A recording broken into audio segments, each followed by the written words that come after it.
आउज़ुबिल्लाहिमिनश्शैतानिर्रजीम बिस्मिल्लाहिर्रहमानिर्रहीम। 11वां पारा सूरा यूनस दे चौथे रकू का निचोड़। इस रकू दे अंदर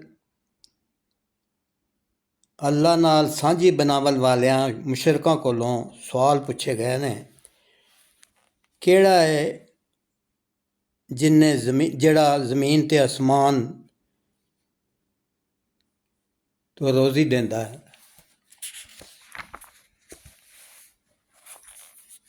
कौन है जिहड़े वेखण ते सुनन दा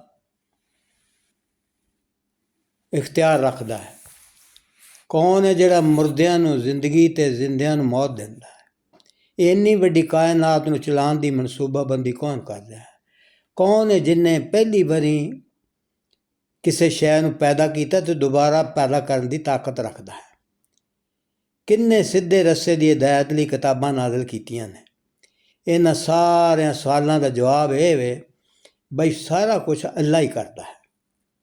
हुण गौर करो, अल्लाह दे नाल किसी होर नूं साझी करन दा की जवाब रह जांदा है, की दलील है तुहाडे कोल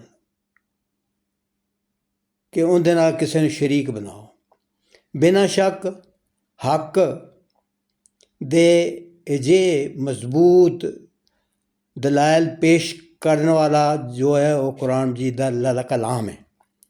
तो जे कोई समझदा है कि यह अल्लाह दा कलाम नहीं तो इहदे मुकाबले च इहदे वर्गी एक ही सूरत पेश करके विखावे। सदक अल्लाह मौलाना अज़ीम।